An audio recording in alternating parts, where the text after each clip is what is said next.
मुंबईतल्या कबूतरखान्यांचा वाद चिघळण्याची शक्यता वर्तवली जाते। कबूतरखाने बंद करण्यासंदर्भात कोर्टाने निर्णय दिलेला असताना धर्माच्या आड कोणी आलं तर कोर्टालाही मानणार नाही हे सांगतानाच प्रसंगी शस्त्रही उचलू असा इशारा जैन मुनी निलेश चंद्र यांनी दिला। पाहूयात।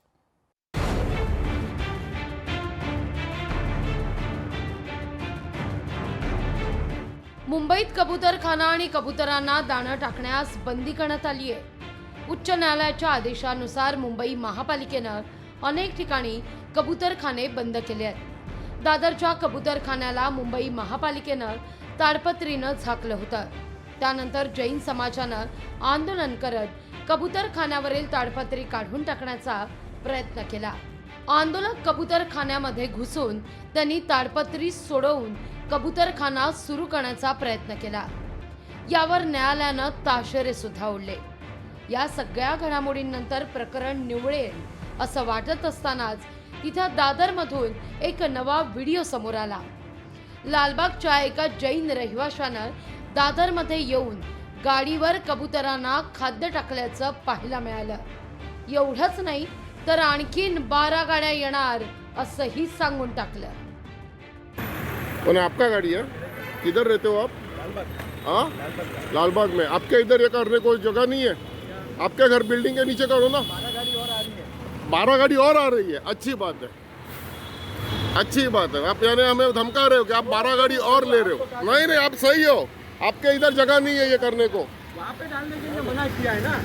नहीं नहीं, आप सही हो। यहाँ पे डालने के लिए मना किया क्योंकि वहाँ पे कबूतर बहुत ज्यादा हुए भाई साहब। नहीं डाल नहीं रहे वहाँ पे। हाँ नहीं, वहाँ पे जो कबूतर का प्रॉब्लम है ना, वो आप जैसे लोगों की वजह से है। एक्शन लीजिए। आप एक्शन यानी आरटीओ में जाने ही वाला है और सीएम को भी ये ट्वीट होने वाला है। आपको क्या लगता है, आप मनमानी करोगे? दरम्यान हा व्हिडिओ समोर आल्यानंतर या कार मालकाविरोधात गुन्हा दाखल करत ही कारही पोलिसांनी जप्त केली आहे। यानंतर कबूतरखाना परिसरात काहीसं वातावरण शांत होईल अशी अपेक्षा होती, पण दादर कबूतरखाना परिसरात दाखल झालेल्या जैन मुनी निलेश चंद्र यांनी या मुद्द्यावर आक्रमक पवित्रा घेत थेट प्रसंगी हाती शस्त्र घेण्याचा या मुद्द्यावरून इशारा दिलाय। कबूतरखान्याच्या मुद्द्यावरून आंदोलन सुरू राहणार असं सांगत वेळ आली तर शस्त्र देखील उचलू असा इशारा जैन मुनी निलेश चंद्र यांनी दिला। आम्हाला शस्त्र उचलायची काम नाहीये। आमचे शांतीनाथ दादा आम्ही शांतीनं करू। काही शस्त्र जे लोक शस्त्र उचलते आमचे लोक नव्हते, परंतु आम्ही शस्त्र उचलणार नाही। यदि जर जरूरत पडली आम्हाला आम्ही शस्त्र पण उचलू।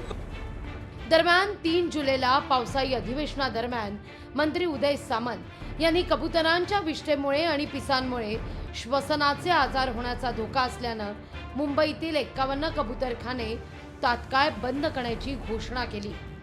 या घोषणेनंतर बीएमसीनं शहरातील कबूतरखान्यांविरोधात मोहीम सुरू केली, ज्या अंतर्गत कबुतरांना खायला घालणाऱ्यांना दंड ठोठावण्यात आला आणि कबूतरखान्यांना बंद करण्यात आला। दादर पश्चिम इथला कबूतरखाना पालिकेनं ताडपत्री लावून बंद केला। यानंतर जैन धर्मीय यांच्याकडून थेट कबूतरखाना खुला करावा म्हणून आक्रमक होत कबूतरखान्यावर लावलेली ताडपत्री काढत आंदोलन झालं।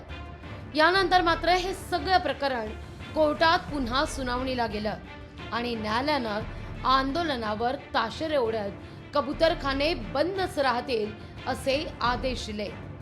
असं असताना आता अनेक जणांकडून युक्त्या लावून कबुतरांना धान्य टाकण्याचे पराक्रम हे सुरू आहे। काही जण गच्चीवर कबुतरांना धान्य देत आहेत तर काही गाडीच्या छतावर। त्यामुळे न्यायालयाच्या आदेशाचा धाक आहे की नाही असा सवाल उपस्थित होतोय। दरम्यान यावर राजकीय वर्तुळातून देखील प्रतिक्रिया उमटत आहे। जैन समाज हा परंपरेने अहिंसक मानला जातो, संयमी मानला जातो। त्याच्या हातात जर चाकू आणि शस्त्र असतील तर त्यांनी त्यांच्या धर्माचा तो ते पाळत नाही। याचं कारण या समाजाला हिंसक बनवण्याचं काम हे भारतीय जनता पक्ष करतो। तर त्यांच्यामुळेच हा समाज आपल्या विचारापासून, आपल्या धर्माच्या विचारापासून दूर जाताना मला दिसतो। अजून चालू होते कोर्टात आणि महत्त्वाची गोष्ट एवढंच आहे की स्थानिकांना जे पाहिजे असतं तेच झालं पाहिजे, तिथे जे राहणारे नागरिक आहेत तेच झालं पाहिजे। कबूतरखाने सुरू ठेवायचे की बंद करायचे यावर पुढील सुनावणी आता 13 ऑगस्टला पार पडेल. न्यायालयाच्या आदेशानंतर महापालिकेनं कबूतरखाने झाकले आहेत, बंद केले आहेत. पण जैन धर्मियांकडून भावना मात्र अनावर होत या विरोधात संताप व्यक्त होतोय.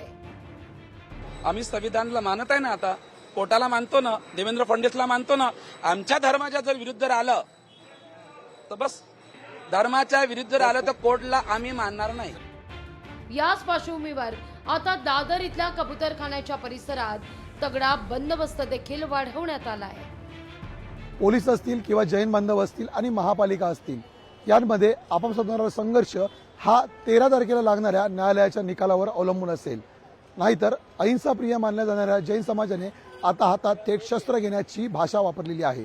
परिणामी उच्च न्यायालय या सर्व आंदोलनाची दखल घेऊन नेमका काय निर्णय देते यावरती जैन समाजाच्या पुढील आंदोलनाची दिशा ठरेल. कॅमेरामन निकेश मोरेसह मी चेतन नावरे, मुंबई. लोकशाही मराठी ऐका, पहा, जागरूक रहा.